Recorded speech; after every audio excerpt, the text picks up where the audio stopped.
This podcast is sponsored by nobody. Hey dudes, welcome to Splat from the Past, the only 80s themed horror sci-fi show where things can get totally radical. Now today I will be welcoming Christy Alexander Hallberg. I discovered her from listening to Stacey Lane Wilson's Rock and Roll Nightmares podcast. She is a huge Led Zeppelin fan and historian. She wrote a book called Searching for Jimmy Page, and she has a great podcast called Rock is Lit that I've listened to. Many of my own guests have been on there: Pleasant Gaiman, Pamela Des Barres, Susie Quattro, lots of great people. And we're going to nerd out on Led Zeppelin for the 55th anniversary of their first and second album. You know, both albums came out 10 months apart in 1969, January and October. And we're going to nerd out on them, and it's going to be a great conversation today. I can't wait. I love Christy's southern accent, and I love her dialect. It is so sexy, and I'm looking forward to this conversation. Also, oh my God, Sunday is 9 years since the big crash. My car crash, that is. You know, I can't fucking believe it. 9 years of sobriety. I'm so fucking lucky. Thank you, God. Next week, I got Barry Chase and Ileana Douglas 2 days apart. My number one bucket list guest and another bucket list guest of mine. Oh my God, two Cape Fear girls. Isn't that freaking crazy? Yeah, in the span of 2 days post car crash anniversary. That is so phenomenal. That should tell you something. Thank you so much, God. The Cape Fear girls will be on. Also, I hate being negative, but me and some of my fellow podcasters, we've been going through a lot of shit within the horror community with the higher level and lower level people who get treated like fucking royalty at these horror cons, and we're pretty much tired of how we get fucking treated. We get treated like we're fucking busboys in restaurants, and this is not coming from arrogance, entitlement, superiority, or importance.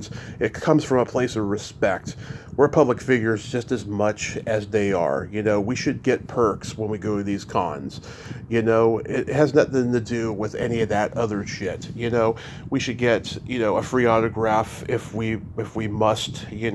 We should get access to the green room. We should get all these different things, say hello to our guests, they do a lot of fucking interviews, but we also let them know that we're coming, because we have their personal email and so forth, and it's just, this is a new year, it's a new century, fucking treat podcasters like respect. Don't treat us like we're fucking bus boys, like we're fucking ordinary fans, because we're not, and we're not special either. However, we're different, and we are pretty awesome.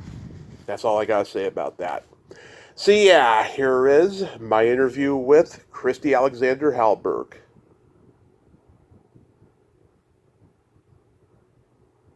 Hey Christy, welcome to the show. How are you today?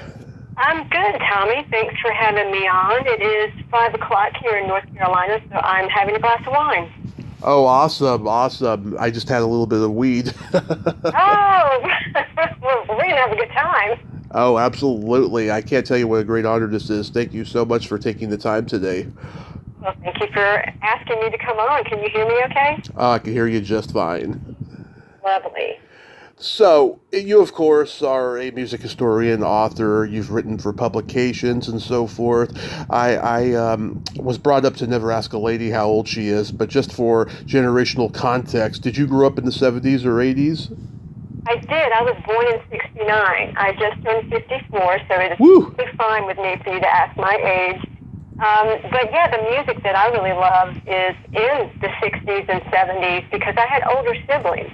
Yeah. The next youngest in my family is 10 years older than I am. So I grew up listening to the older stuff, and I don't know a whole lot about 80s music. So there you go. I love the 80s, of course, but I also love my parents' generation of the 60s and 70s. I'm 40. I was born in 1983, but my parents are baby boomers, of course, and they grew up when Zeppelin was huge. So how did your love for Zeppelin, officially start? Well, my brother, the one I was talking about who's 10 years older than I, he was a drummer in various rock bands around town, and he idolized John Bonham. Yeah. So I just always remember going in his room and seeing these posters, and I really was too young to understand what the band was, or I knew Whole Lot of Love and Stairway to Heaven, Yeah. but I really didn't know much about the band. But there was this one time when my mom and I came home from church, of all places, when I was 15, and my brother Steve was watching The Song Remains the Same, the Led Zeppelin concert movie, on MTV, and this was 1985, I think. Mm-hmm. And I just remember having this, I don't know any other way to say it, this visceral reaction when I walked in and Jimmy Page was on the screen. It was like this explosion of this kind of dark yet angelic looking person who was making this incredible music, and not just with the guitar, he's playing the theremin, he's using a bow on the guitar. It was just incredible. So that was when it began for me. That was when, and it was like an instantaneous thing. Were you yourself ever a musician? I played guitar terribly, and I only played for a few years. I'm 5'1", I have really tiny hands, so I was never going to be very good at it. But I did play for a bit. My dad had a band when I was a kid, and he tried to teach me to play guitar, but my fingers are too fat, so I never mastered it. I tried to play a little bit of drums when I was in 8th grade, but yeah, I mean, my dad likes Led Zeppelin, but like, if you gave him, a choice of who to listen to, he would prefer Aerosmith, Deep Purple, Humble Pie, Van Halen, Kiss, AC/DC, but like, Zeppelin's not like his absolute favorite, but he does like them. But right. My earliest introduction to them was when Jimmy Page's Outrider album came out, and I was a huge MTV kid early on, so I saw the Wasted My Time video when it first premiered, and that's where my Zeppelin education began. I have that album framed on my wall here in my study, and it actually plays a big role in my novel, Searching for Jimmy Page. So I hear you. I mean, I was so excited when that record came out because he hadn't done anything for a while. Well, he'd done The Firm, but he hadn't, he'd never done a solo album unless you count the Death Wish soundtrack. Death Wish 2, yeah. Yeah, the Death Wish 2 soundtrack. And so I was just thrilled when I found out this was coming out. And he did a 2-hour, do you remember Rockline, the radio show where you could call in? Oh, yeah. Okay, well, he did a 2-hour rock line, and I recorded it on my cassette player. I still have those tapes.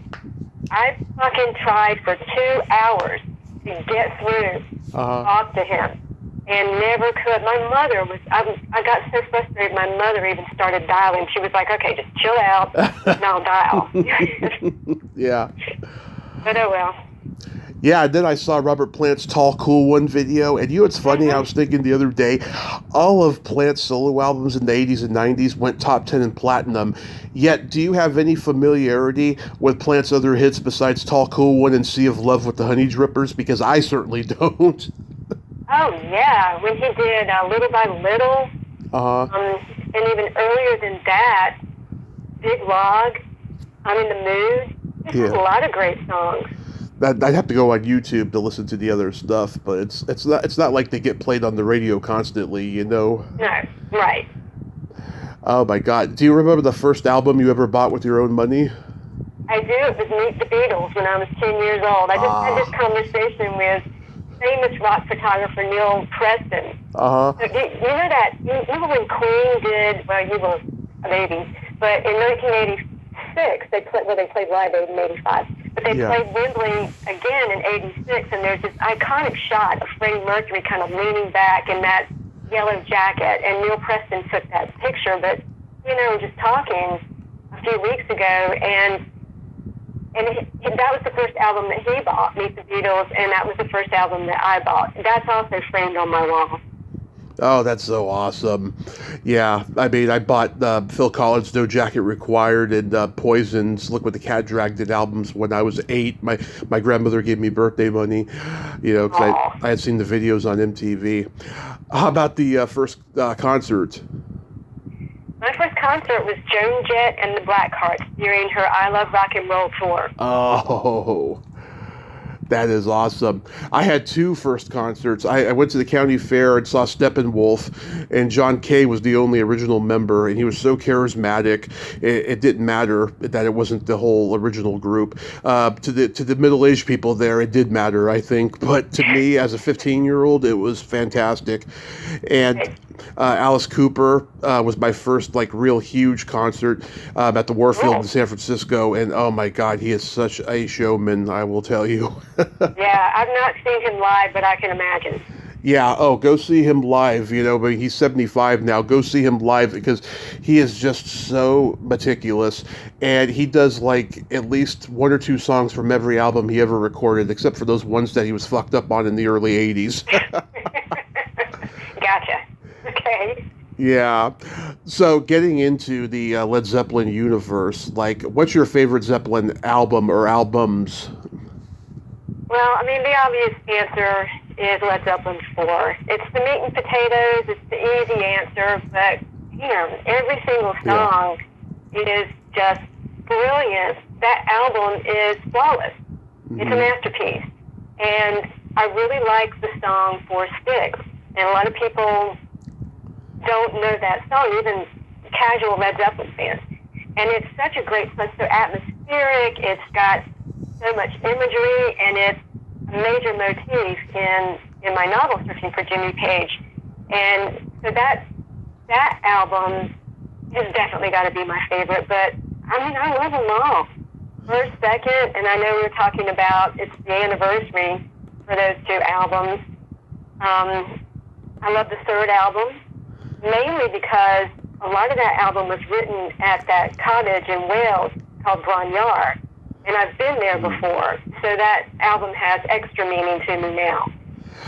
It's funny, I'm not a big fan of the third album because I think it's a little too folky, but I do have respect for it because I think that it set the precedent for a lot of 80s metal guys who were doing power ballads, I think. So I have respect for it on that end, but I love 1, 2, and 4 and Houses of the Holy. Those are my 4 favorite albums from them. Well, I love Houses of the Holy too, and I love Physical Graffiti. Presence is not my favorite, but I do like that album, especially Achilles' Last Stand. That song is amazing. And there's several other on that album that are amazing. The first album is my very favorite because, I think that, there were a lot of iconic bands who just were so lucky and they got so great from the get-go, like the Doors, the Jimi Hendrix Experience, Van Halen, people who broke ground in ways that nobody anticipated. And I gotta tell you, I used to do Good Times, Bad Times in karaoke, and yeah. That's amazing. I love that. Yeah, and the reason I love that song is because it sets the template for the future, Break On Through to the Other Side did for the Doors' first album, and Eruption did for Van Halen's first album, and it's pretty mild compared to what came of Zeppelin, but it's so powerful just from the moment you heard the dur-dur, dur-dur, that opening. It's just something good is going to come. Yes, you do. And then Communication Breakdown, I just love the punk feel that it has, It set the stage for it. You Shook Me was the first one I can remember loving from that album.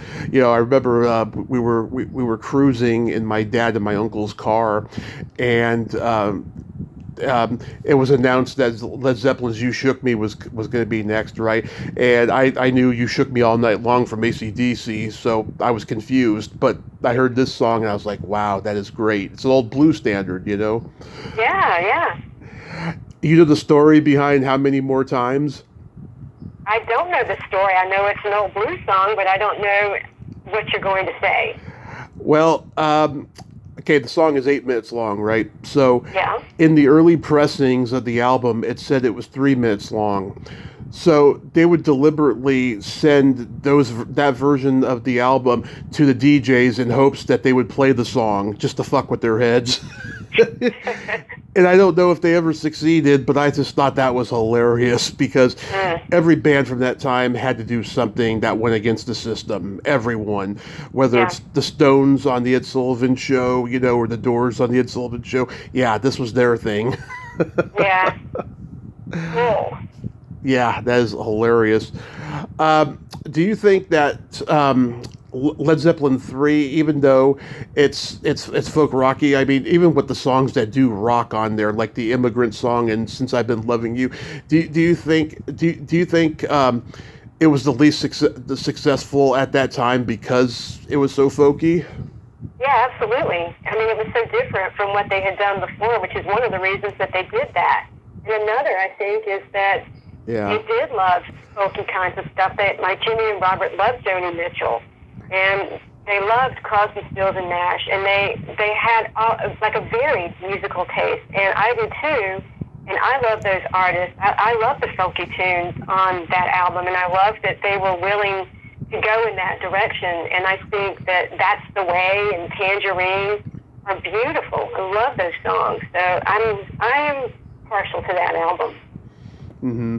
What I love about Led Zeppelin 2 is that, it rocks for the most part, but then you have slow moments with Thank You, and then, side 2 ends with Bring It On Home, which I think is so out of left field. It's like a complete mindfuck slow moment, Yeah. Thank You. I used to listen to that song over and over again with headphones on because I thought I could hear, Robert Plant usually did his own backing vocal. And with that song, the backing vocal just sounds different. And I swore that it was Jimmy, and it was just the sweetest voice. And I'm to this day, I'm not sure if that is his voice that's the backing vocal, but I think it is. And so I was really excited about that song. Yeah, it is fantastic, and everyone pretty much loves Four. As you were saying, you love that one. Do you think if Stairway to Heaven hadn't been on there, people would still love it? Yes, I do, and I know so many people who are like, "Oh God, don't play Stairway to Heaven." Robert Plant's in that camp. God, don't play Stairway to Heaven. Don't make me sing it. And it's because that song is brilliant. You can't deny that. It's an incredible song. And it was different from what had come before. I love the tempo changes are great. But even it goes from that English ballad to a rockin' song, but it's been overplayed. If you grew up in the 70s and even into the 80s, you heard that song all the time. People don't listen to the radio now, but we did in the 70s and 80s. That song was on all the time, and so people were sick of it. And I mean, there are enough other great songs on that album. Even without Stairway, I think it would still be considered a great album. And Freebird, too, you can't forget that one. That was also overplayed. I always felt that Rainbow's Catch the Rainbow should have been overplayed. That's such a nice little slow ballad of theirs, Yeah, I saw Steve Miller and Journey in 2014, and Steve Miller and Neil Schon did an acoustic jam, and it ended with Stairway to Heaven, and it was so damn good. Wow. Did you see the 2012 Kennedy Center honors when Zeppelin was honored and Hart played Stairway to Heaven? It was amazing. Oh, I gotta go on YouTube and check that out if it's on there. Oh, yeah. Well, I mean, not Hart, but Nancy Wilson and Ann Wilson from Hart. And Jason Bonham, John Bonham's son, was on drums, and there are these choirs that come in. It's incredible. Yeah, you gotta go on YouTube and check it out. Yeah, I'll definitely check it out. Yeah, my dad loves going to California. Every time it was on the radio, he'd laugh, and he just loves that song. Yeah, I do too. Remember in Fast Times at Ridgemont High when Damona's giving Ratner advice? He says, when it comes down to making out, put on side one of Led Zeppelin 4, and then cut to Kashmir playing. I know. Well, back then, I mean, it was so hard to get licensing from Led Zeppelin. The members who were still alive, Jimmy, Robert, John Paul Jones, they didn't license their songs for movies, or certainly not for TV or commercials or anything. Yeah. And so that was one of the first where you got that. So you got Kashmir. And you almost think, well, why didn't they just go back and change the line in the movie so it wouldn't have this awkward transition, because it is a different album. But, I mean, the first film, to my knowledge, where several Led Zeppelin songs got played was, oh shit, now I'm drawing a blank. Almost Famous was like... Oh, yeah, Cameron Crowe. Yeah. Because he knew them, and he could get permission from them, because he had a personal relationship that went way back to the 70s. Oh, yeah. I mean, he interviewed them when he was a kid, for Rolling Stone. Yeah. Yeah, I mean, it's total contradiction, but I think it's good as is, Houses of the Holy, oh God, is so great. Over the Hills and Far Away, the Rain Song, No Quarter, Dire Maker, which I think was the beginning of them getting really artsy, I mean, they put reggae in the rock category. Like, I can't think of anyone else who did. And then, of course, Scorpions did Is Anybody There, which has a reggae feel, and Rush did New World Man, which has a reggae feel, kind of policey, and yeah, even that I think is a fantastic song. Yeah, that song, the title of that is a punchline to a joke, and I can't remember the joke, but the punchline was Jamaica. And we all when I was growing up, we'd all say Dire Maker, but apparently the way they intended the pronunciation to be was Jamaica. Mm-hmm. And there are songs on Physical Graffiti I do like. However, I always credit that album as like the beginning of the downfall of the band in terms of You really? I love Physical Graffiti. I think they got experimental. I mean, they'd always kind of been experimental, but I think Kashmir is an incredible example of... Oh, it's the best, absolutely. But yeah. What I think is that that's where the ego pendulum started swinging, and whatever happened, and then of course I personally think Presence and In Through the Outdoor just were way too artsy. What do you think about those last couple albums? I wouldn't classify them, for me, I wouldn't classify them as artsy per se. I think that Presence is not as listener-friendly as some of the other albums. Yeah. But there's some fantastic tracks on it. Like I mentioned, Achilles' Last Stand is my favorite on that album. I think that's the album where Jimmy really utilized his guitar army. Mm-hmm. But how he used to kind of call what he would do, because he would do all these overdubs and, all that guitar work in that album. He's the only guitarist. It's so layered. It's so intricate, and I think it's more complex than some of the others. But it's not as listener friendly. Now, In Through the Outdoor, I kind of am with you on that. I think that by that time, Jimmy and John Bonham were not in great shape. They had some, substance abuse issues, and that album was primarily put together by Robert Plant and John Paul Jones. Mm-hmm. And at that point, Robert Plant was kind of leaning more towards this synthesizer, sort of early 80s, what would be the early 80s sound that wasn't the traditional Zeppelin sound. Mm-hmm. And it is my least favorite of their albums. It's so funny. I have a good friend who, that's his favorite Zeppelin album. He loves that album. So, everybody's got their own taste. Yeah. I mean, I've been in the car with friends, and A Fool in the Rain comes on the radio, and they literally don't know it's Zeppelin, and they want to turn it off. Oh, really? I like that song. I do too. Yeah, but it's not a song they would have done 10 years before, for sure. No, I agree. Have you heard Vanilla Fudge's cover album Out Through the Indoor? No, I haven't. Go check it out. Now. Yeah, go check it out. It's great. They do Ramble On and so many classics on there. But yeah, I do like Fool in the Rain. I think that was deservedly so a top 40 hit. I like it. Yeah. What do you think about their concert movie, The Song Remains the Same?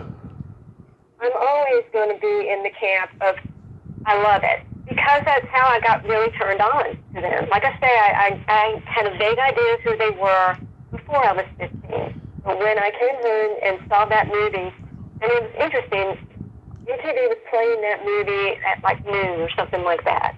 And they did an encore presentation that night. So I sat through most of the movie when I walked in and saw my brother watching it. And then I watched the whole thing in the encore presentation and just was transfixed.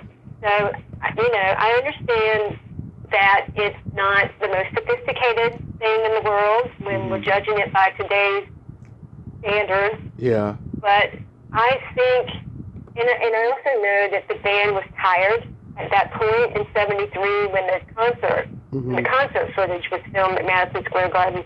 They'd been on tour. They were tired. Robert Plant's voice was a little bit scratchy. But I still think it's a great testament to what they were, what kind of theatrics they would perform on stage. I know a lot of people don't like the fantasy sequences, that they're kind of cheesy, and they kind of are. Okay, they kind of are. It's the 70s. And I don't know, I just love that movie, and I'll probably get off the phone with you and go watch it again, since now you got me thinking about it. I love the video for Over the Hills and Far Away. It was probably the first one I saw from them. I remember there was this Last Request weekend on MTV when I was 7, and I remember late at night that weekend they were showing Zeppelin videos, and I think that was the first one I saw. I just love how trippy, lava lamp, tie-dye, colory it is. It's such a great video. Yeah, it is. It is. You know, when I was in high school, I used to make every boy I dated sit through that movie. I had it on, I guess, VHS. I think I recorded it off the TV at some point. I had a VHS. I would make every boy I dated watch it. And if they didn't like it, they were out. Yeah. It's funny. Warner Brothers released the movie, and they also released AC/DC's Let There Be Rock, and I collect VHS tapes from way back when, and I want the clamshell cases of those movies so badly, but they're so freaking expensive on eBay that I'm hoping to get a good value, soon in the future, because these tapes, they're going to be extinct soon. They're going away. You got to get them. Yeah. For sure, yeah. I can't believe Zeppelin turned down Woodstock. Imagine what that performance would have been like. Yeah, I agree. But I think at that point they were so new, and Peter Grant was determined to kind of keep them a singularity. So there was no way that he was going to say, yes, I think you should be on this bill that lasts 3 days and has all of these other headliners on there.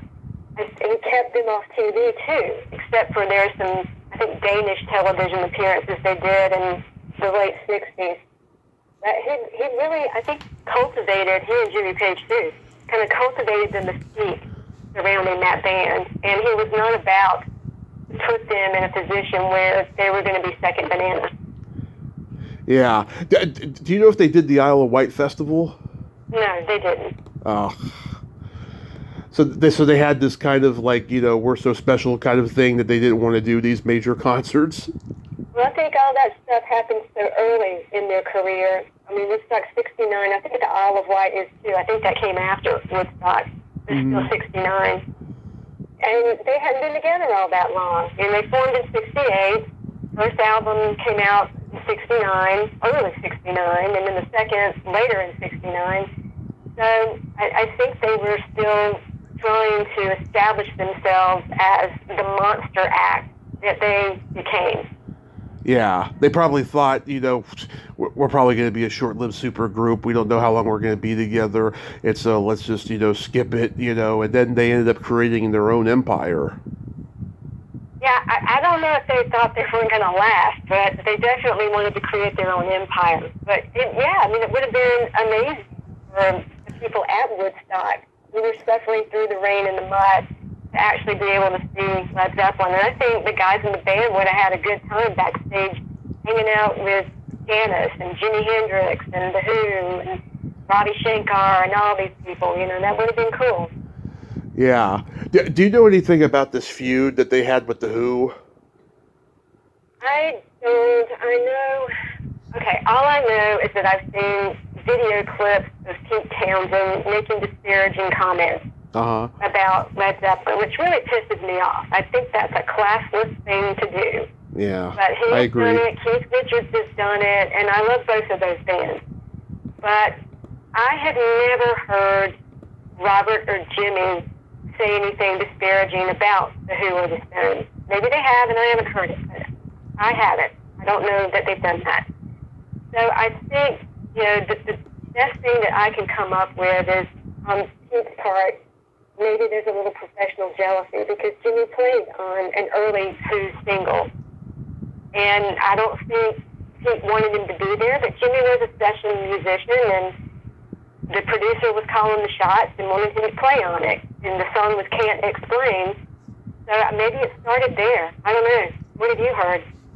I don't know because I've interviewed Gina Shock of the Go-Go's, and ooh, okay. What'd she say? She saw them in 1969. She saw Zeppelin and The Who on the Tommy Tour in '69 when she was 11, and she said it was just an amazing concert. And I don't know, something must have happened backstage. You know, who knows? You know, I mean, there have been a couple comparisons of the two bands, of especially The Who in their later years, you know, when they were getting artsy too, you know, but I don't see a comparison really. No, I mean, they're totally different bands. They make different music. They play rock and roll, and they're maybe in the same subgenre, but their sound is completely different. So I don't know what the problem is. I don't either. You know, who knows? Maybe someday we'll find out. Someone will put a story on social media. You know. Yeah. What do you make of the blues musicians' lawsuits over the band's music? That's a tough one, and I don't have a great answer for that. It's troublesome. Yeah. I think that for me, Led Zeppelin always took those influences, and certainly they idolized these blues musicians. Oh yeah. And they took those influences and synthesized them into something new. And that's a kind of authorship. That's a kind of authenticity. Nobody at the time that Zeppelin was first coming out sounded like them. Now, I mean, a lot of bands after they were established, lead singers started singing in that high voice the way Robert Plant does, and a lot of copycat acts. But I just saw them as creating something new and just synthesizing all of this other stuff, all of the influences that they had. And it wasn't just the blues. It was other kinds of music, too.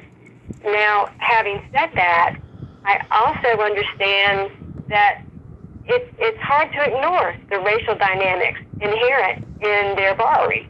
Billy Dixon and Howlin' Wolf were these African Americans who were members of a subjugated minority who were, especially back then, excluded from reaping their fair share of the enormous profits that bands like Zeppelin generated for music labels and publishers and what have you. And so that there's no getting around that that's problematic, the borrowing.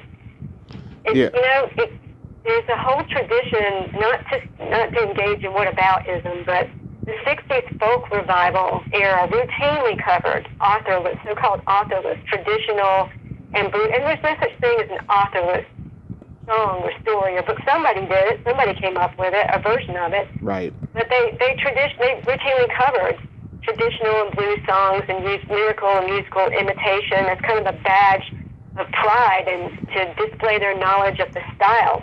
So Led Zeppelin is certainly not the only band who has done this sort of thing, but it's problematic. There's no getting around it. Oh yeah, the internet has enabled so many greedy, capitalistic corporate, lawyers, businessmen, take your pick, to, make a big stink about something, like regarding any entertainment, just for a quick cash grab. It's sad. It really is. Yeah. It's scary. Yeah, but you mentioned the Firm before. Yeah, I remember watching VH1 the big '80s and the '90s and discovering the Radioactive video and Satisfaction Guaranteed and all of that. I mean, I don't think it's the greatest thing Page and all of them ever did, but it's nice for nostalgia. You know, what do you think about it? I love the Firm because, again, Jimmy, other than the Death Wish 2 soundtrack, hadn't been doing a whole lot. Yeah. And I don't know if you've seen on YouTube some clips from his participation with the Arms Tour in, I think it was, I don't know, 82, I want to say. Right. And it was not great. He was not in great shape. So there was a lot of concern for him. Would he make it out of the 80s? Would he make it to the middle of the 80s? And when he came out with the Firm, I think he was still struggling with some issues, but he seemed to be a little stronger. Mm-hmm. And some of those songs are catchy. I like Radioactive too, and I love Satisfaction Guaranteed. I really, really like that song. Oh yeah, Paul Rogers does it in his solo shows. Oh really? Okay, cool. Oh yeah. So kind of, I think it has. There's parts of it that remind me of Kashmir. It kind of has that sort of atmosphere to it. Mm-hmm. Yeah. And you're talking about the video. I love the video because remember Jimmy takes that bottle from that girl and plays bottle guitar. And that sort of reminded me a little bit of the days when he used to use the bow. And it's fun music. I like it. Yeah, it's great. Are you a Yardbirds fan too? Hell yes. Yeah. Absolutely. There's a guy named Matt Williamson, who I think he wrote a book about the Yardbirds, and he has a website, and he's really keeping the Yardbirds memories alive. I saw him on a podcast recently. I'm going to reach out to him at a certain point because I don't think they're talked about enough, you know. Well, I've interviewed Jim McCarty, the drummer for the Yardbirds, and the original member, a couple of times, and I also produced the last video. He put out a new song a few months ago. Yeah, back in September, I think is when it was, called Breath of the Wind. And I produced a video for that you can see on YouTube. He is the sweetest man you will ever meet in your life. Yeah. And he absolutely, and this is kind of off topic from music, but he absolutely adores his wife Lizzie, who died of cancer. Mm-hmm. In 2020, and he wrote a book about, well, it's partially about losing her, and it's partially about his interest in the paranormal and trying to contact her after her passing.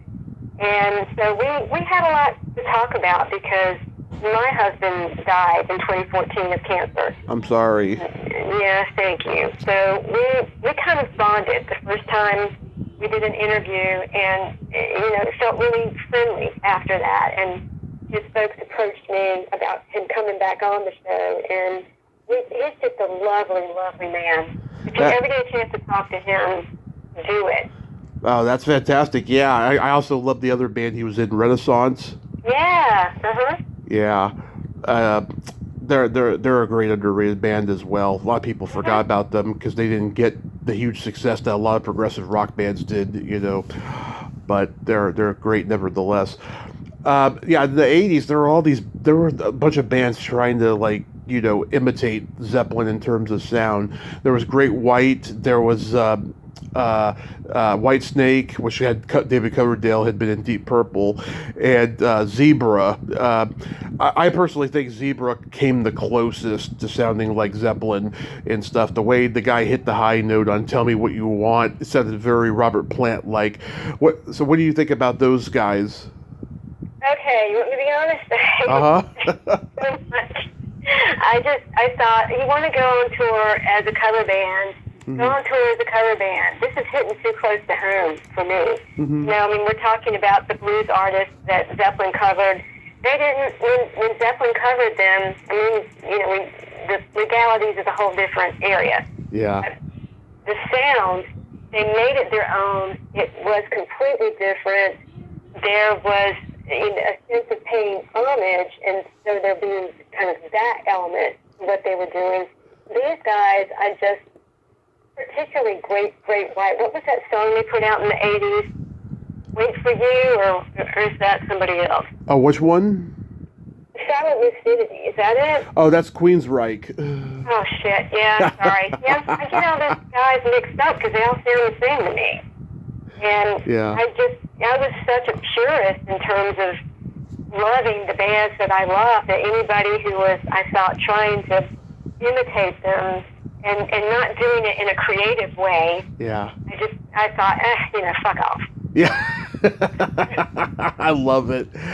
Yeah, Sammy Hagar does rock and roll in concert. That's usually his encore now because he did it with Van Halen back in the 80s. Yeah, I'd love to hear him do Black Dog. I think he would do that perfectly. I love to hear women sing Zeppelin songs because they come the closest to really being able to hit that register and get in that register and do it really well. I totally agree, yeah. So let's talk a little about your novel, Searching for Jimmy Page. Like, what's the genesis of this story? Well, okay. I mentioned my husband's death in 2014. Well, my mother died in 2003, and also of cancer. And we were very close. And I kind of fell apart after she died. I was also, at that point, I started working on my MFA in creative writing at Goddard College, and my creative thesis had to be a novel. And Jimmy Page was always going to play a role in some capacity in the novel. So it was a very different story from what Searching for Jimmy Page, the novel that eventually was published, became. But I was kind of working on that, and when she died, a year or so went by, and I thought, I've got to do something out of character to shake myself out of this, or I'm going to die. And I heard about a guitar contest that Jimmy and Brian May from Queen, and I think it was Dan Hawkins from The Darkness also. The three of them were going to be judging this guitar contest for charity in London, summer of 2005. Now, I had never been out of the country. I didn't have a passport, but I thought, gonna go. And I have to go alone. It has to be this vision quest. So got a passport, got a ticket for that, and went and kind of navigated my way around the UK.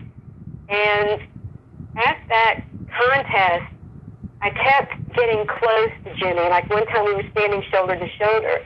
It was like time after time, I had the opportunity to talk to him, and I just couldn't. I didn't say anything.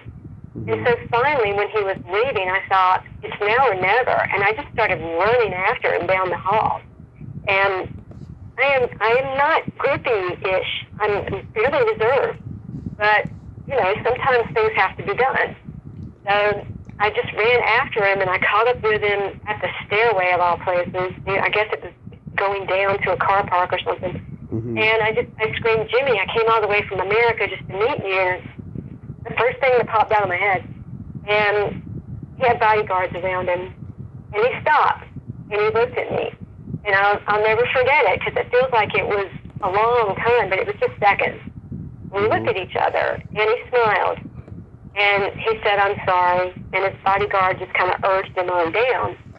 But, in my mind, I had met Jimmy Page. That was a meeting, and that was a really important step for me, because even though it didn't work out the way I wanted it to, I still felt good about the fact that I had made the effort, I had made the journey, and I was stronger than I thought I was. So I could go back home and begin the healing process. And what this has to do with the genesis of the book is that when my husband then died in 2014, I made that trip again. I actually did it again in 2006. I've been 4 times. But in 2015, the year after he died, I went again, and it was 10 years to the day of my first trip. And I thought, I'll be goddamn. 10 years to the day of going to try and deal with grief over losing one person. I'm now in the same position. But I went, and I didn't have any encounters with him, but I did go to Hallberg Grange on that trip. And all of this just began to coalesce into something bigger. And I thought, what can I do with this? Because I've been working on some variation of a story involving Jimmy Page. And eventually it just kind of wound up being the novel, Searching for Jimmy Page, that the central element of it has to do with the trip I made to England to try and find him so that I could heal. That's the genesis. Mm-hmm. So it's not so much a tribute to Jimmy. It's kind of like grieving for therapy, kind of, after the loss of your brother and your mother. My mother and my husband. And your husband. I'm sorry. No, that's cool. Yeah. So it's... it might have started out that way, but it quickly evolved from a grief therapy tool. Because I think that's important to use art to heal, but I'm not so sure it's the way to churn out a product that you really feel good about in terms of its artistic merit. And so it started out that way maybe, but it evolved into a story that has less to do with that than it does a greater, more fictional story. How long did it take to write? You said it took years? Oh, yeah. Yeah. Well, I mean, because it went through different incarnations. So if you want to start with my MFA creative thesis, which is where it really began, even though it was totally different, then we're talking 15, 16 years total. Yeah. Are you going to write a sequel or a follow-up? I actually am. I am not that far along in it right now, but I'm working on something. Awesome. So I heard you on Stacey Lane Wilson's podcast, Rock and Roll Nightmares, and I immediately started listening to Rock is Lit, and I really love what you're doing on there. Where did that title come from? It sounds like a play on Rock is Dead. Well, first of all, thanks for listening. Second of all, I didn't come up with the title. I wish I had. But the co-founders of Pantheon Podcast Network, and that's where I'm with, we were knocking around titles, possible titles. And I think one of mine was Paperback Writer, which is, that's so lame. That's so obvious. Yeah. And somebody, one of the other, Christian or Peter at Pantheon, I think it was Peter, came up with Rock is Lit, and we all three just went, yes, that's it. Because it's a podcast about the convergence of music with literature, as in fiction. So that was the title that we went with. Yeah. You've had several of my guests on, like Pamela Des Barres, the greatest rock groupie of all time. She's one of my favorite icons I have ever interviewed, and I had Kip on recently too. Cool. Yeah, great people there. Oh my God, did Pamela ever tell you her Jimmy story with the LSD? I don't think I've heard the LSD unless it's what I read in her book, which has been a long time. Yeah, the story about the geysers. Yes. Yeah, she told that story. She was doing a Zoom thing with Pleasant Gaiman, who's also a friend of mine and guest on the show. And yeah, I love Pleasant. Yeah, oh God, I love her. She has no filter, and she's so funny. No. And she's doing it with her and Rex Weiner, and they start telling sex stories that are just really gross and stuff, and that was Pamela's, and I was on the floor laughing. That is so great that you had the three of them together. I've had the three of them separately. Oh, no. They were doing a Zoom thing on YouTube like years ago, and that's when I heard the story. Yeah, Rex, we've talked about doing one, right? But one of the movies I want to talk about, he can't talk about because it was non-union and he used another name. So that's why I haven't had him on. But yeah, Pamela and Pleasant have been on, and Pleasant, we did a horror movie episode for Halloween that was just laugh out loud funny. That's great. Yeah, she read my tarot cards at her house in LA this past April. Oh yeah? Great. Yeah. Loved it. Yeah. Great. She's just a national treasure. And you also had Susie Quattro on. I had her last spring. I have mixed feelings about that interview. On one hand, it was great, but I think I opened my mouth a little too much there near the end when I brought up her niece Sherilyn Fenn and stuff. And yeah, it was strange. But I listened to your interview with her though. It was great. Well, yeah, I really felt like we bonded in a way. I mean, you have to be careful about saying that kind of thing because, you know, it was one interview. It's not like we're going for coffee. Yeah. Well, she lives in England, so. Right. And so, but I was very nervous because I'm older than you are. I grew up watching Happy Days, not in reruns, but when it was originally playing. Yep. And she was Brother Tuscadero, and so I was just totally fangirling when she first appeared on the Zoom screen. It was like, oh my God, it's Susie Quattro, it's Brother Tuscadero. And she just put me at ease so quickly and was so fun to talk to. I watched Happy Days on TBS Superstation in the late 80s, early 90s. That's how I remember her from the show. And we talked about, you know, I asked her if she ever met Robin Williams, and she said, oh yeah, he came to the set all the time, and he would go into a routine and just have everybody cracking up, you know. I bet. You know, because he was making Mork and Mindy next door.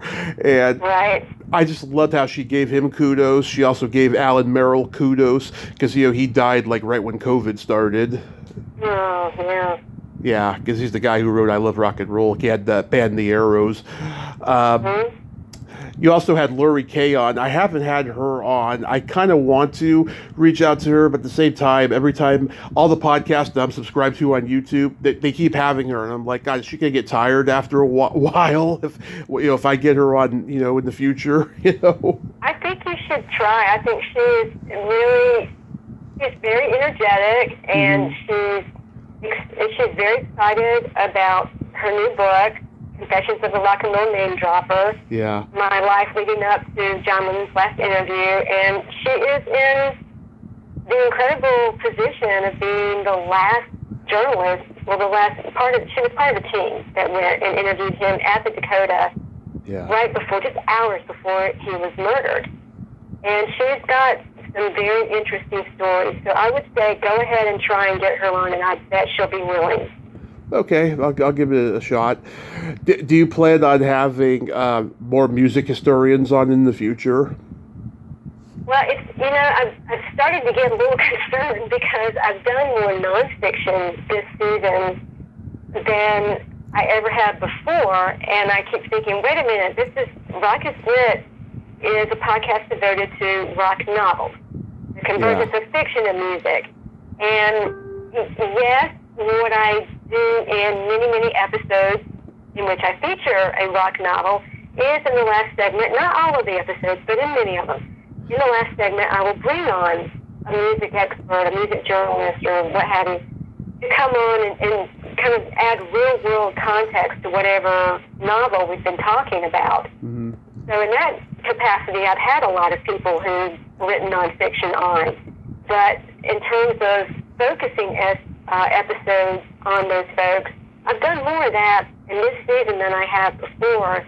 And I love talking to these people and reading their books, and I just don't want the podcast to get too far off track.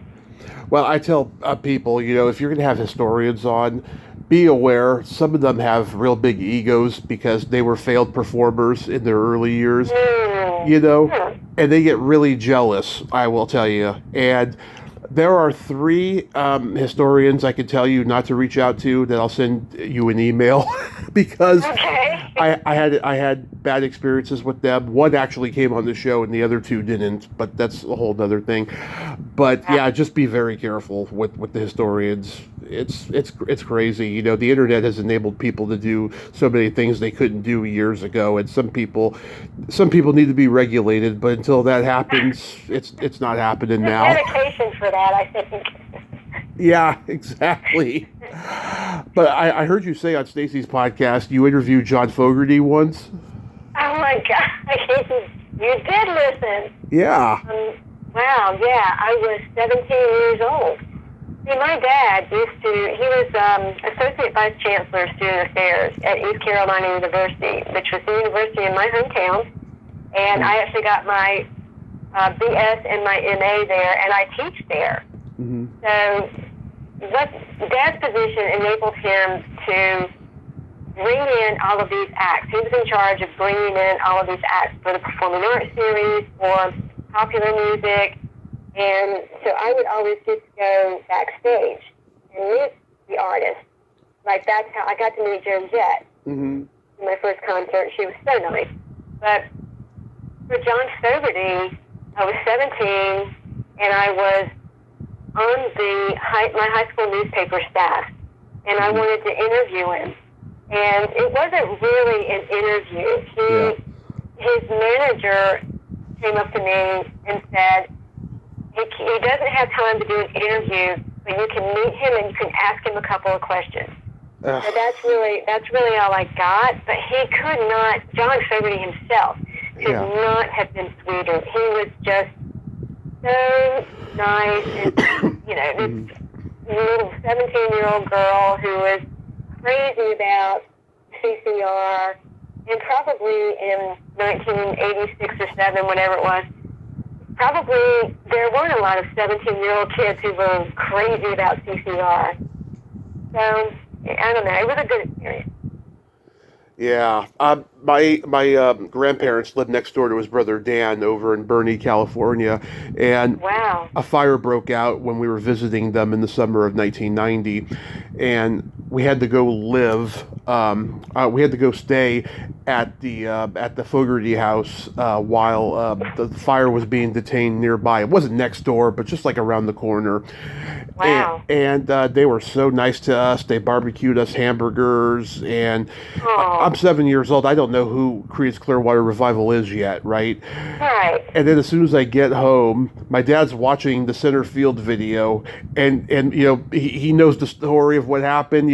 My mom called him, and he's like, "Hey, look, you were at his brother's house." Oh, wow. Yeah, and then I started listening to Creedence like not long after that. God, yeah, I'm sorry about the fire, but man, what an experience. Oh, fires break out in Bernie and Redding all the time. I just left Redding after living there for 6 years. But yeah, it was crazy. And my mom and dad saw John Fogerty in court one time in the late 80s. I think it was when he was suing Saul Zaentz, or maybe his brother was suing him. It was one of the two. And, he's John Fogerty, so he's got that well-coiffed blonde hair, and he's wearing a suit. And my mom's like, wow, he must be some kind of hip lawyer. And my dad's like, that's John Fogerty. I heard he's like in a court case right now. Wow. Yeah. Yeah, Bay Area, it's California, it's small world, but there's celebrities out there, I'll tell you. Well, I lived in the I worked at Klutz Press in Palo Alto in the early 90s. I don't know if it's still there.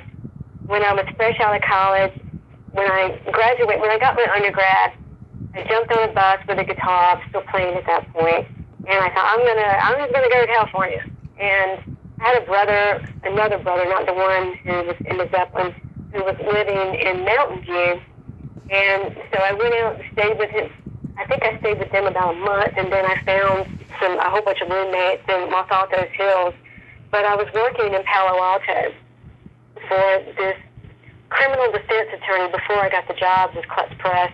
And the criminal defense attorney's office was right there where Joan Baez's office was. She had some, I can't remember the name of it now, but it was some kind of, I don't remember, but she had an office there. And I saw her once on the street corner, but she's the only celebrity I saw when I lived in California. Mm-hmm. Yeah, it's a small world, isn't it? So real quick, we got to play my secret silly game. This is a series of silly slumber party questions. It's no win or lose. It's just pure fun.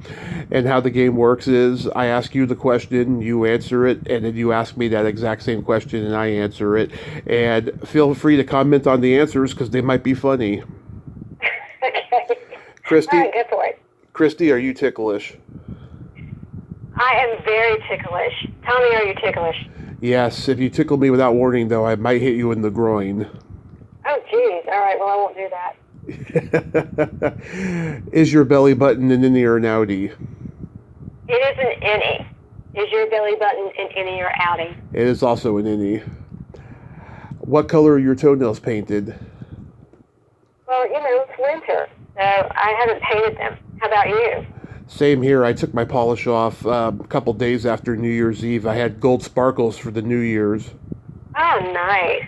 Yeah, I like to go elaborate, but I'll tell you, getting glitter off your toenails is a pain in the ass. Right. Yes, it is. What would you say is your best personality trait? Oh, man. I don't think I have one. Yeah, you do. What's my best personality trait? I think I have a good sense of humor. You do. How about you? I have empathy and I have no filter. The no filter thing could get you in trouble. Who gives a fuck? I'm 40. All right. If you could have anything named after you, what would it be? God. If I could have anything named after me, what would it be? I think a contest, like a literary contest. That would be cool. That would be an honor. How about you? A vibrator. Oh, wow. You don't have a filter. Yeah. Oh, Pleasant likes that. I told her that, and she laughed just exactly like you did. Yes, she did. And then my favorite question. That. And then my favorite question is: there a stinky smell that just makes you gag? Stinky smell that makes me gag? Yeah, my dog when he farts. Yeah. How about you? Either farts or feet. Okay, well, yeah, that would be a close second. I have a couple jokes for you. What do you call a boy that doesn't masturbate? Are there boys that don't masturbate? I don't know. Yeah, they're called liars. All right, that's perfect. What's the difference between a tofu and what's the difference between tofu and a dildo? And a dildo. One gets soft and the other doesn't? I don't know. They are both meat substitutes. Oh, shit. I'm going to have to remember that. That's great. Oh, yeah. Well, Christy, I thank you so much. You are a true definition of Southern hospitality, and I think we're going to be good nerd friends, and I thank you once again. Have a great rest of your day, or it's probably getting toward night over there now, and be safe out there. Thank you so much. This was a lot of fun. I appreciate your having me on the show, Tommy. It was great. Thank you so much.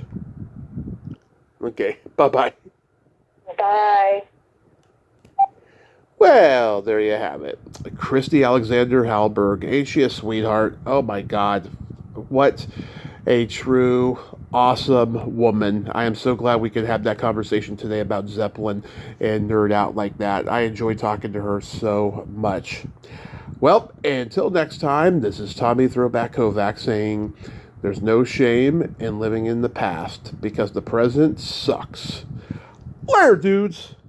It's been a long time since I rock and roll. Load, load, load, load, load.